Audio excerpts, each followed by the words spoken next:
पंडित रामकृष्ण ने तो खेल ही पलट दिया। तुम्हारी पराजय हो चुकी है शैतान सिंह, और हमारे आज के विजेता है पंडित रामकृष्ण। पंडित रामकृष्ण की, पंडित रामकृष्ण की, पंडित रामकृष्ण की, पंडित रामकृष्ण की। पंडित रामकृष्ण, तुमने अपनी तलवार कब छोटी करवाई? शैतान सिंह, तलवार तो मैंने लंबी बनवाई ही नहीं थी। मैंने तो केवल म्यान लंबी बनवाने के लिए कहा था। 8 हाथ लंबी म्यान से कार्य नहीं चलेगा कोतवाल जी। अब तो 15 हाथ लंबी म्यान चाहिए।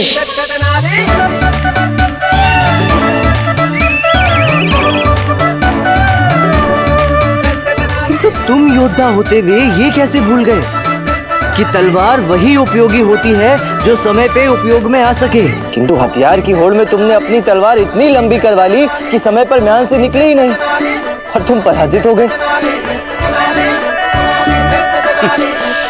इसे कहते हैं बैल बुद्धि।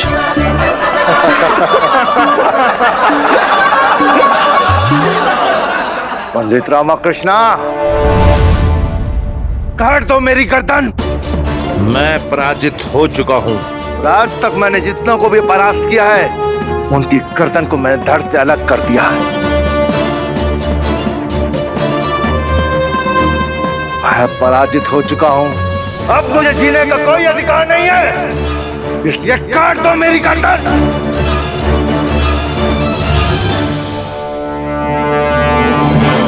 शैतान सिंह, विजय के मद में तुम्हें यह स्मरण नहीं रहा कि लोगों की गर्दन काटने से सच्ची विजय प्राप्त नहीं होती। अब तक तुमने जितने लोगों की भी गर्दनें काटी हैं, वो किसी का पुत्र होगा, किसी का पति होगा, किसी का भाई होगा। उनकी मृत्यु से जाने कितने लोगों के जीवन में जो कमी आई है, क्या तुम वो कभी भी पूर्ण कर सकते हो? नहीं कर सकते ना?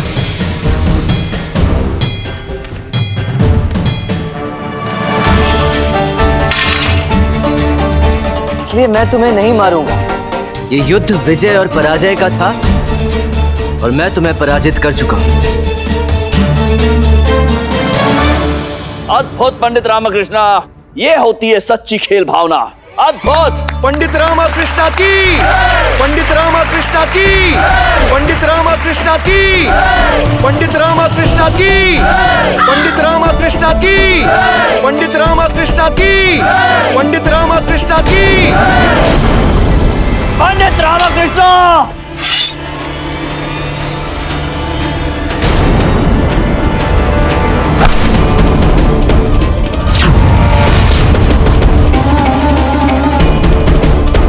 पंडित रामकृष्ण, ये तलवार विजयनगर की ये धरती में हमेशा इसी प्रकार गड़ी रहेगी।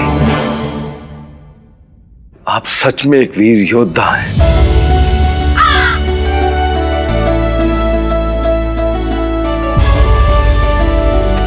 पंडित रामकृष्ण की जय! पंडित रामकृष्ण की जय!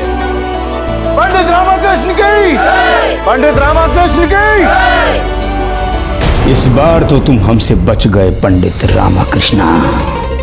अब देखते हैं अगली बार कैसे बचोगे हमारे चक्रव्यूह से।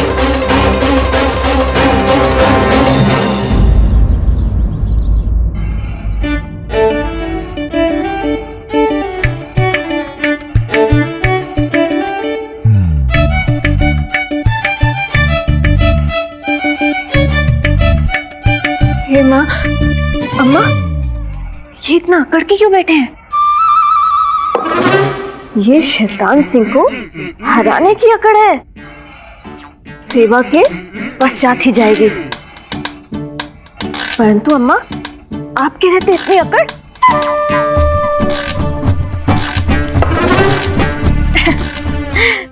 रामा, बता क्या खाएगा? हम तेरे लिए स्वादिष्ट व्यंजन तैयार करते हैं। ये हुई ना बात। मुझे खाने हैं हलवा, पूरी, मेदू वड़ा और हाँ, पूरी खस्ता होनी चाहिए। अवश्य, उठा लो। पहले सामने परोसो तो सही, तब उठाऊंगा ना। हमारे कहने का अर्थ है कि अर्थ वगैरह बाद में, पहले यहाँ से रसोई में जाओ, चूल्हा जलाओ, करछी उठाओ और पूरियां तलना आरंभ वो तो कर ठीक है, परंतु जाओ। ये गुंडप्पे। बापू ज्यादा आकड़ मत दिखाओ, कहीं ऐसा ना हो कि मार मार के आपको पूरी की तरह भुला दें।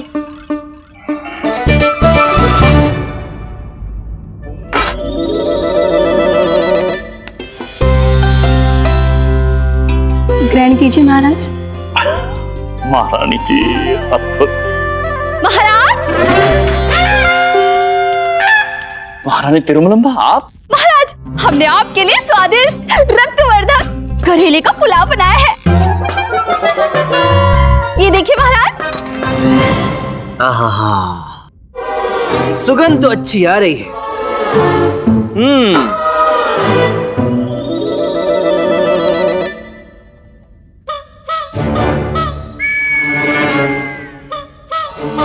नमक तनिक कम है, किंतु कोई बात नहीं, नमक की मात्रा बढ़ाई जा सकती है, घटाई नहीं जा सकती। इसलिए तुम दोनों ने सराहनीय कार्य किया है अम्मा और शारदा।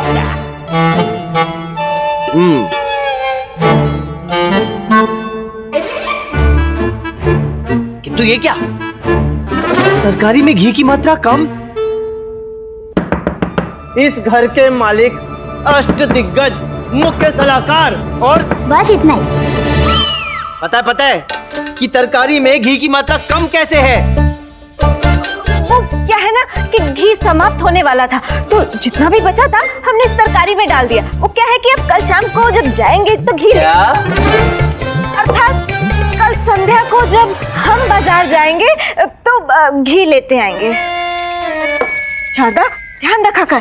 क्षमा करें अम्मा, आगे से हम ध्यान रखेंगे। ठीक है, जाओ घी का पात्र लेकर आओ। हम सत्य कह रहे हैं, घी समाप्त हो चुका है। मैंने कहा घी का पात्र लेकर आओ। लेकर आते हैं।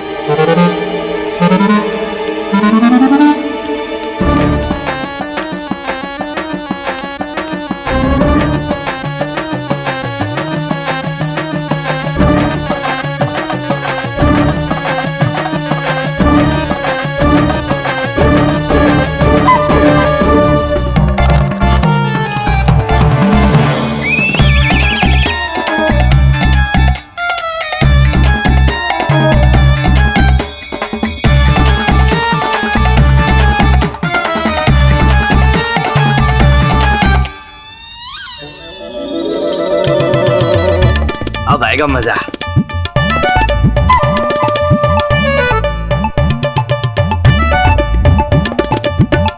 तुझे क्या हुआ? मुझे क्यों ऐसे घूर कर देख रहा है? लामा, मुझे तेरे लिए तो बुद्धिमान बनना है।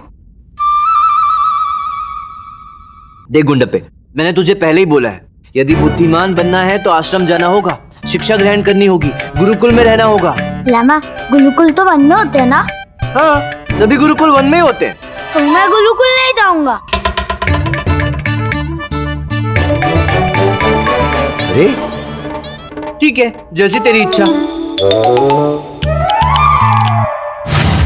अरे लकब,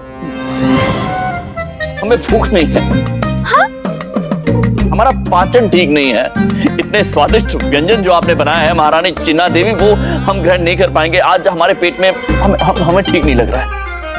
परंतु महाराज। नहीं महारानी तिरुमलम्बा, हम नहीं खा पाएंगे। कृपया इन व्यंजनों की थाली को ले जाइए। महारानी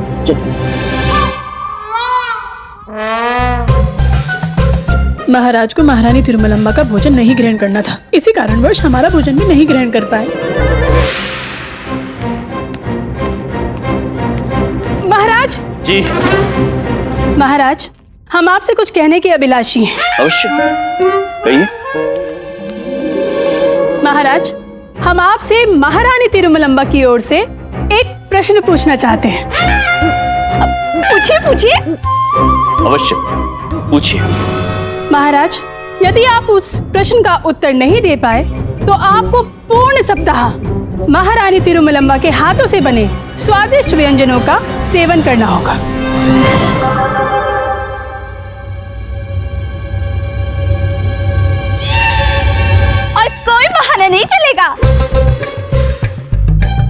परंतु क्या महाराज? नहीं,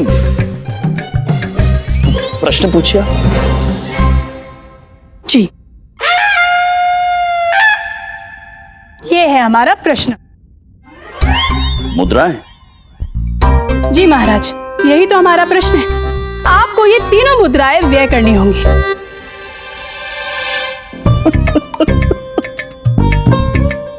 बस केवल इतना ही करना है?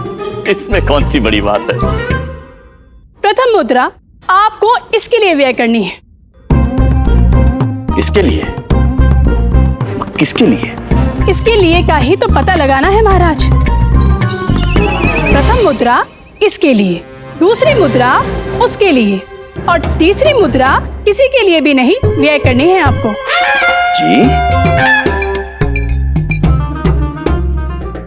इसके लिए, उसके लिए, परंतु किसके लिए? कोई नाम तो होगा, कृपया नाम बता दीजिए। क्षमा कीजिए महाराज, इसके लिए और उसके लिए का कोई भी नाम नहीं है।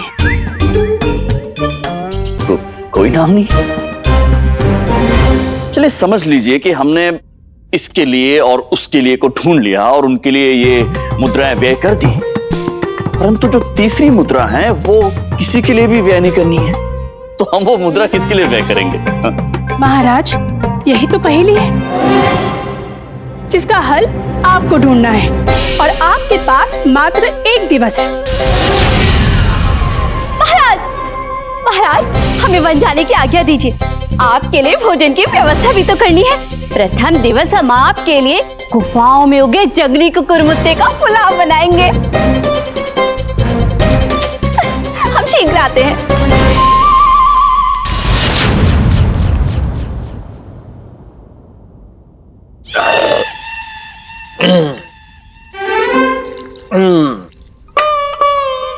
लामा, मुझे बुद्धिमान बनाने के वतन से पलट लाए। अरे मैं कहाँ पलट रहा हूँ, तू पलट रहा है गुंडप्पे। देख, वन में बहुत सारे ऋषियों के गुरुकुल हैं, उनमें से जो सबसे अच्छा गुरुकुल है वहाँ तुझे भेज देते हैं। यही एक तरीका है बुद्धिमान बनने का, और कोई तरीका नहीं है। नहीं अम्मा, वन में नहीं। कोई बात नहीं गुंडप्पा, तुझे वन वाले गुरुकुल में नहीं जाना तो कोई बात नहीं। रामा, तू विजयनगर में एक गुरुकुल खुलवा दे। गुरुकुल खुलवा दे? मैं कैसे खुलवाऊं? तू महाराज का विशेष सलाहकार है, अब तो अष्टदिग्गज भी बन चुका है। महाराज को कहकर विजयनगर में एक गुरुकुल खुलवा दे। किंतु अम्मा, नगर में भी भला गुरुकुल होते हैं क्या? और कौन सा गुरु नगर में गुरुकुल खोलने के लिए तैयार होगा?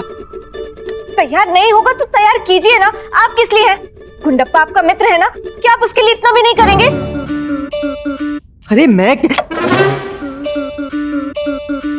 ठीक है, हाँ। गुंडप्पा की तरह ही न जाने कितने बच्चे वन के भय के कारण शिक्षा ग्रहण नहीं कर पा रहे होंगे। यदि नगर में गुरुकुल खुलेगा तो सभी बच्चे शिक्षित हो जाएंगे। मुझे कुछ करना होगा। नहीं गुरुजी नहीं, मैं आपका प्यारा शिष्य धरी हूँ गुरुजी। लग जाएगी। नहीं गुरुजी।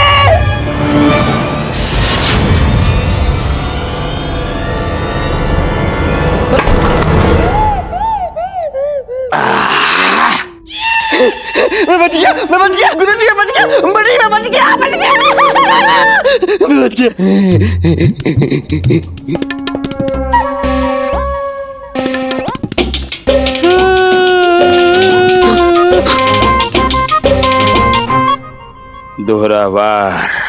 दोहरा वार योजना विफल हो गई शैतान सिंह और दिव्यदास वाली।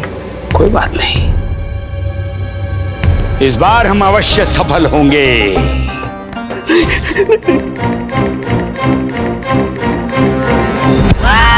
महाराज, हम आपको एक शुभ समाचार देना चाहते हैं। जी कहिए महामंत्री जी। महाराज, इस वर्ष फसल की पैदावार बहुत अच्छी हुई है। राजकोष में पिछले वर्ष की अपेक्षा इस वर्ष दुगना धन एकत्रित हुआ है महाराज। अच्छा, ये तो अत्यंत ही शुभ समाचार है। अवश्य गुरुवर, और तो और महाराज, इस वर्ष फसल इतनी अच्छी हुई है, और खास करके करेले की। हमने आपके लिए स्वादिष्ट रक्तवर्धक करेले का पुलाव बनाया है। महामंत्री जी, करेले और भिंडी के अतिरिक्त और कोई मुद्दा हो राज दरबार में तो कार्रवाई आरंभ कीजिए आप। क्षमा चाहते हैं महाराज, जो आज्ञा। महाराज हम ये कहना चाहते महाराज। आइए आइए आइए आइए पंडित रामकृष्णा जी, आज पुनः विलंब। क्षमा चाहता हूँ गुरुवर, वो बस कीजिए पंडित रामकृष्णा, आपके ये प्रतिदिन के बहाने सुन सुनकर हमारे कान पक गए हैं। हमारा कहने का तात्पर्य है कि महाराज के कान पक गए हैं। हम एक बात नहीं समझ पा रहे हैं पंडित रामकृष्णा, आपके गुरु ने आपको सब पाठ पढ़ाए, परंतु सबसे आवश्यक पाठ समय की पाबंदी का पाठ नहीं पढ़ाया। पंडित रामकृष्णा, समय बड़ा बलवान होता है, जो उसका निरादर करता है स्वयं नष्ट हो जाता है। आप अपना ही नहीं अपितु हम सबका समय व्यर्थ करते हैं। लज्जा आनी चाहिए आपको। आप सत्य कह रहे हैं गुरुवर, लज्जा आ रही है, इतनी कि लज्जा के मारे धरती में गिर जाऊं। समझ में नहीं आ रहा कि कैसे कहूं। ये कैसा उत्तर दिया इसने? महाराज, जो त्रुटियां मुझ में हैं, वो विजयनगर के बालक बालिकाओं में ना हो, इस संबंध में प्रयासरत हूं। बस इसी कारण आने में विलंब हो गया। पूर्व स्वयं को सुधारिए पंडित रामकृष्णा। विजयनगर के बालक बालिकाओं के विषय में बाद में सोचिएगा। गुरुवर, विजयनगर के बालक बालिका विजयनगर का भविष्य है। उनकी अवहेलना करना विजयनगर के भविष्य के साथ खिलवाड़ होगा। वैसे इसी संबंध में आपके समक्ष एक विचार रखना था, यदि आप आज्ञा दें तो। हम आज्ञा नहीं देंगे। नहीं, हम आज्ञा कैसे दे सकते हैं? आज्ञा तो महाराज देंगे। महाराज से आज्ञा लीजिए। ये पंडित रामकृष्णा, क्या कहना चाहते हैं आप? महाराज, मेरी अभिलाषा है कि विजयनगर के बालक बालिकाओं का भविष्य ध्यान में रखते हुए यहाँ नगर में ही एक गुरुकुल की स्थापना करनी चाहिए। विजयनगर में गुरुकुल की स्थापना? बुद्धि भ्रष्ट हो गई आपकी पंडित रामकृष्णा। नगर के बीचों बीच भला कोई गुरुकुल स्थापित होते हैं? ना ना ना ना महाराज, गुरुकुल का तो अर्थ ही होता है संसार के भोग विलास से अलग रहकर शुद्ध मन से शिक्षा ग्रहण करना। और पंडित रामकृष्णा गुरुकुल के नियम पर ही आक्रमण कर रहे हैं। महाराज, नगर के बीचों बीच गुरुकुल खोलना नियम के विरुद्ध है। ऐसा करना अधर्म है। गुरुवर, गुरुकुल की शिक्षा का लक्ष्य ही यही होता है कि बालक बालिकाओं को संसार में जीवन निर्वाह करने के लिए सक्षम बनाएं और गुरुकुल में शिक्षा प्राप्त करने के पश्चात वो पुनः नगर अर्थात संसार में ही लौटते हैं। तनिक विचार करें, यदि बालक बालिकाओं को संसार में अर्थात नगर में ही शिक्षा प्राप्त हो तो उन्हें संसार की समस्याओं का अनुभव होगा और वो अपने गुरुजनों से उन समस्याओं के विषय में चर्चा कर उसका निवारण करेंगे और इस प्रकार शिक्षा प्राप्त बालक बालिकाएं अधिक बुद्धिमान बनेंगे महाराज। परंतु ऐसा कभी नहीं हुआ। हमने ऐसा कभी नहीं सुना कि नगर के बीचों बीच गुरुकुल खुला हो। महाराज, गुरुकुल तो सघन वन में होते हैं और हमारी राय में नगर में गुरुकुल की स्थापना करना गुरुकुल की मर्यादा को भंग करना होगा।